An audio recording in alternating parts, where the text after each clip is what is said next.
নমস্কার বন্ধুরা, সুপ্রভাত সবাইকে। তো রিসেন্টলি টিএমসি নেতাদের বক্তব্য শুনছি আর জ্বলছে।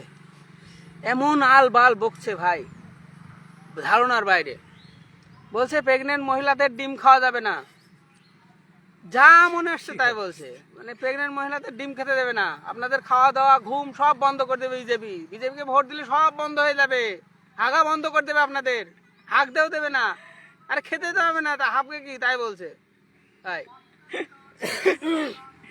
34 বছর সিপিএম এর রাজত্ব ছিল, তখন মানুষ খাওয়া দাওয়াও করেনি, পায়খানাও করেনি, বাচ্চাও পয়দা করেনি, ঠিক আছে, কেউ প্রেগনেন্ট হয়নি, ঠিক আছে। আর বলছে মানে যা না তা বলছে, মানে মাথা শেষ। ওনার ক্ষমতা সব কেড়ে নেওয়া হয়েছে, মমতা ব্যানার্জি বলছে আমার ক্ষমতা সব কেড়ে নেওয়া হয়েছে।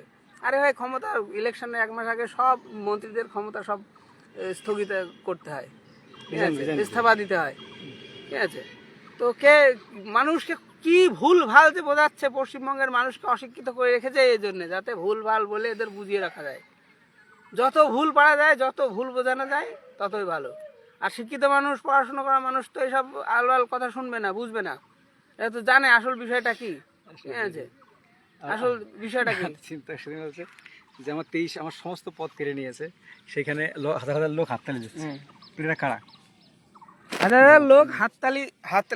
আমার এই জায়গাটা সব থেকে ভীষণ অবাক লাগে। অবশ্য অবাক লাগার কোনো কিছুই নেই, এটা খুব স্বাভাবিক।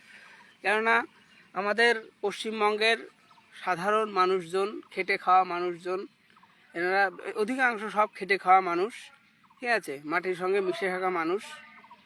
এদের স্লোগান দেখেছে মা মাটি মানুষ, মানে মাটি মা সব এক করে ইমোশনাল টর্চার করে মানুষের বুকের উপর লাফিয়ে মানুষের রক্ত ক্ষরণ করে কি করে ক্ষমতায় থাকা যায়, এটা অবাক করা ব্যাপার।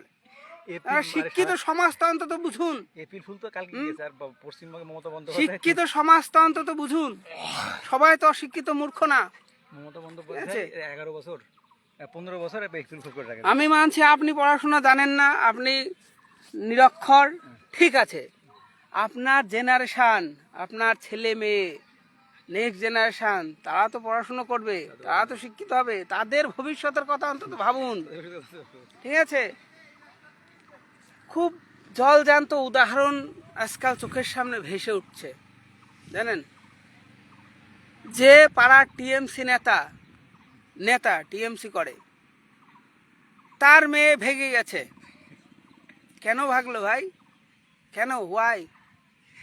তার ওই যে অল্প বয়সে পেয়ে যাচ্ছে ফোনের জন্য 10,000, ফোন নিয়ে অমনি টুক করে চালু হয়ে যাচ্ছে প্রেম প্রীতি ভালোবাসা। স্কুলে পড়াশুনো তো ডকে, স্কুলে প্রাইমারি এডুকেশন থেকে শুরু করে হায়ার এডুকেশন, কিছুই বলবো না, চোখের সামনে দেখতে পাচ্ছেন।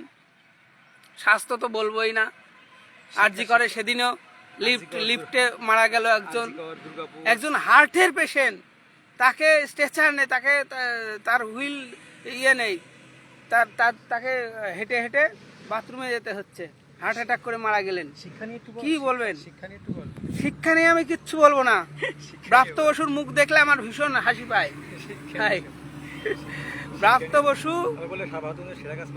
প্রাপ্ত বসু এরা কি করে বলে, মানে পশ্চিমবঙ্গের নেতা নেত্রীরা পশ্চিমবঙ্গের সাধারণ মানুষকে কত বড় বড় বোকা যে ভাবে, ঠিক আছে, তা আপনারা কল্পনাও করতে পারবেন না। তো যাই হোক, অনেক দুঃখে হাসি পাই, আমাদের অবস্থাটা তাই। তো দেখুন, ভাবুন, সময় এসেছে ভাবার। এখন ব্যস্ততা যুব সমাজ, বিশেষ করে যারা মানে, তবে আমি হলফ করে বলতে পারি, পশ্চিমবঙ্গে টিএমসি তারাই করে যাদের ভবিষ্যৎ শেষ, মানে যাদের ভবিষ্যৎ যে শেষ, যাদের চেটে খেতে হবে, তারা ধরে নিয়েছে আমাদের চেটে খেতে হবে, ঠিক আছে, আমাদের চাকরি টাকরি হবে না, আমাদের পড়াশুনো শেষ, ঠিক আছে। আমি আমাদের গ্রাম বলুন, পাড়া বলুন, বা আশেপাশে সমস্ত বিচার বিবেচনা করে দেখলাম, বুঝলাম, টিএমসি তারাই করে যারা ওই রকম। যাদের ভবিষ্যৎ শেষ, পড়াশুনো শেষ, মানে পড়াশুনো তারা যেইটুকু যায় করেছে যদি ঠিক আছে। পিছন দিয়ে আসে করেছে মানে চাকরি টাকরি এইসবের ভবিষ্যৎ যাদের শেষ, ঠিক আছে, তারাই হয়েছে যে হ্যাঁ টিএমসি ভালো, টিএমসি আমাদের মাসে মাসে কিছু করে হলেও দিচ্ছে, মদ গুটখা গাঁজা এসব খাওয়ার জন্য অন্তত কিছু তো দিচ্ছে, এগুলো খেয়ে তো অন্তত লাইফটা চলবে, ঠিক আছে, গাঁজা মদ বিড়ি সিগারেট এইসব তো খেতে তো দিচ্ছে টাকাগুলো, তাই এই টাকাটাই বা কে দেয়, অভিষেক ঠিক আছে। বন্দ্যোপাধ্যায় বলছে যারা মদ কোনো ভদ্রলোক নাকি বিজেপি করে না, মদ বিড়ি গাঁজা সিগারেট খায় তারা বিজেপি করে। তো এর উত্তর থেকে দিবি? ঠিকই তো বলেছে, ভালোই বলেছে। শোনেন, চোরের মায়ের বড় গলা, কথাটা শুনেছেন? মানে চোরের মায়ের সবসময় দেখবেন বড় গলা। মমতার ইংলিশ চোর কি মার কি জোরসে বলো, চোর কি মার। দেখবেন আপনি ভালো করে ভেবে দেখবেন, তারাই সাধু ভাই। তাকিয়ে দেখবেন, মানে চোরের মায়ের বড় গলা, এটা হবেই সবসময়। টিএমসির অবস্থা তাই, ঠিক আছে। এরা নিজেরা ঠিক যা সেই দোষগুলো ঠিক সামনের লোকেদের, সামনের দলেদের উপর চাপায়, যাতে ওরা না ঠিক বলতে আছে? পারে। তো নিজের দোষ ঢাকতে এটা তো বলতে হবে, মানে ওরা এটা অভ্যস্ত, ওরা এটা করে অভ্যস্ত, সেই জন্য ওরা বলতে ওদের মুখে বাঁধে না। ওরা জানে, ওরা রীতিমতন জানে যে গুটখাখোর গাঁজাখোর অশিক্ষিত অভদ্র যত সব মাথার লোকজন তারা সব টিএমসি করে, ঠিক আছে, সব টিএমসি করে তারা, ভদ্র ঠিক সমাজ আছে। যেগুলো তারা ভদ্র, ঠিক আছে, ভদ্র সমাজ, ভদ্র মানুষ, ভদ্র লোকেরা কোনোদিন ওই চোরের খাতায় নাম লেখাবে না, চোরের রাজনীতি করবে না, সবাই জানে। সেই জন্যই ওই দোষটা ওরা চট করে খায় চাপিয়ে দিচ্ছে, এটা খুব স্বাভাবিক। তো আমি হলপ করে বলতে পারি, ঠিক আছে, আপনি নিজে চিন্তা করে দেখবেন না, চারিদিকে তাকিয়ে দেখুন, এক্সাম্পল ভরি ভরি। ওই আমাদের এইবারে টিএমসির যেই কটা টিকিট দিয়েছে, আপনি প্রত্যেকের রেকর্ড দেখুন, প্রত্যেকের দিয়ে তাকিয়ে দেখুন, প্রত্যেকে দুর্নীতিবাজ, ইচ অ্যান্ড এভরিওয়ান, প্রত্যেকে, ঠিক আছে, কিছু না কিছু দুর্নীতির সঙ্গে যুক্তই। উদাহরণ দেব, কুণাল ঘোষ, চোর কুণাল বলে, মদন মিত্র, ঠিক আছে, ওপেনলি বলে যে কোটি কোটি টাকা দিয়ে লেনদেন হয়। পার্থকে দেইনি, পার্থ তার জন্য না, পার্থ চ্যাটার্জিকে দিইনি। পার্থ চ্যাটার্জি বলছে যে আমি জেল খেটে আসলাম এতদিন, ওরা জেল খাটা আসামি হলে পশ্চিমবঙ্গে সিট পাওয়া যায়, টিকিট পাওয়া যায়, আর আমি পেলাম না। দিদি, এটা অন্যায় হচ্ছে না? আমিও বলছি এটা অন্যায়, ঘোর অন্যায়, এটা চরম বড় একটা অন্যায় হয়েছে আমাদের মোটুবাবুর সাথে, মানে পার্থ চ্যাটার্জির সাথে, ঠিক আছে।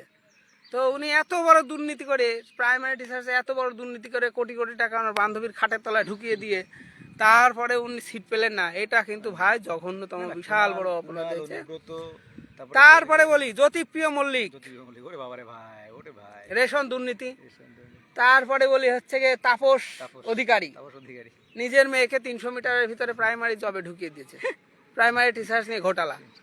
কত উদাহরণ দেব, সকাল করে কত উদাহরণ দেব ভাই, আমার খেয়ে কাজ নেই। মরো শালারা, পশ্চিমবঙ্গের জনগণ মরো তোমরা, ঠিক আছে, আমার কিছু দেয় আসে না, আমার কি ছেড়া, হ্যাঁ, তোমরা মরো, তোমরা ভোট দাও, আর একবার দিদির ক্ষমতায় নিয়ে আসো, আর একবার, ঠিক আছে, আর একবার নিয়ে আসো, তারপর দেখো, ঠিক আছে, আর একবার নিয়ে আসো, তারপরে নিজের ঘরের মা বোন যখন হাত ধরে টানবে তখন বুঝবেন।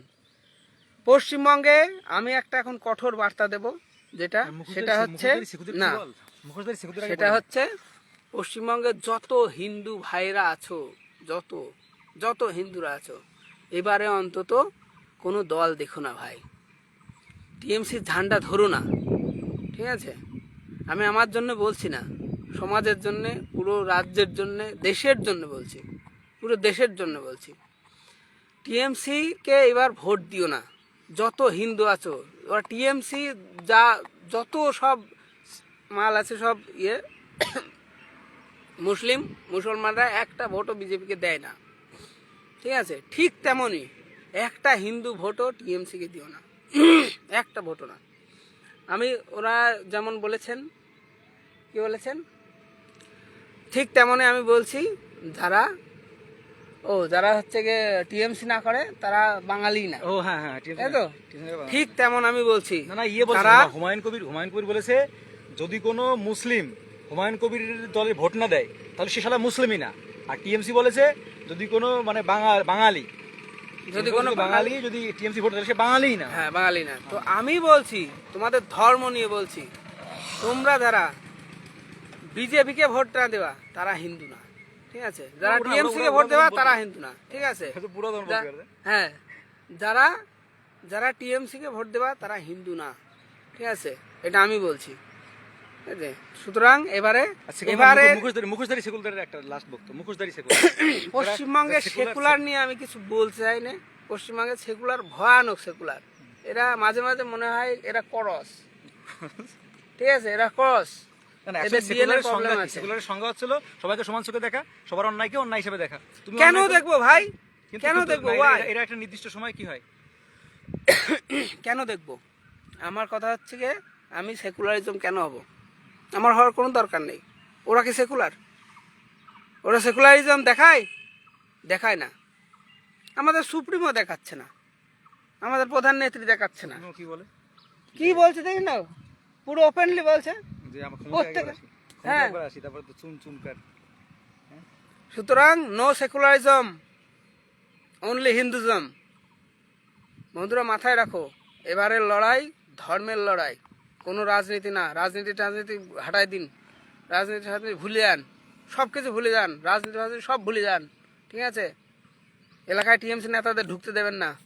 যেখানে হিন্দু আছেন, হিন্দুরা এলাকায় টিএমসি নেতাদের ঢুকতে দেবেন না, ঠিক আছে? বলবেন কেন ভোট দেব, ওয়াই, কি করো কেন ভোট দেব?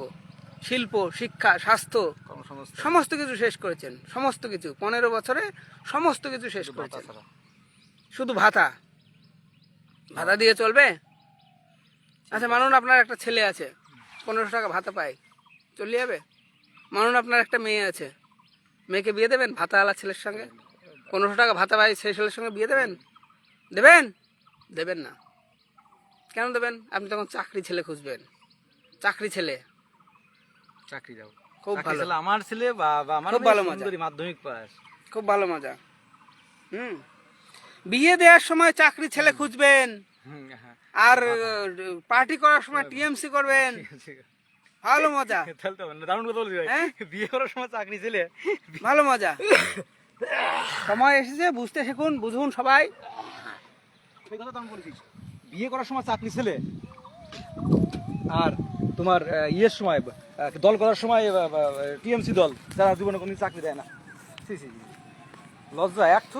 যাই হোক, সময় এসেছে বদলানোর, অনেক কিছুই বদল হচ্ছে, সময় বদলে যাচ্ছে, ঠিক আছে? তো আবারও আরেকবার শেষমেশ বলছি, জাতি, ধর্ম, সমস্ত কিছু, রাজনীতি ভুলে যান, রাজনীতি সব ভুলে যান। রাজনীতি ভুলে রাজনীতিকে অনেক দূরে সরিয়ে রেখে এবার হিন্দু মুসলিম করুন, হিন্দু মুসলমান ধর্মের লড়াই করুন।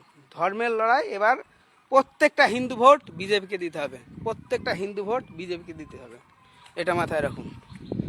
যেমন একটা টিএমসি ভোটও, একটা মুসলমান ভোটও টিএমসি ছাড়া অন্য কোথাও যায় না, ঠিক তেমনই বিজেপি ভোট সব লাগবে, হিন্দুদের ভোট, মাথায় রাখবেন। যাই হোক, আমরা নিজেদের জন্য না, দেশের জন্য, দশের জন্য, সবার জন্য বলছি, সবাই ভালো থাকবেন, সুস্থ থাকবেন। জয় হিন্দ, বন্দে মাতরম, ভারত মাতা কি জয়।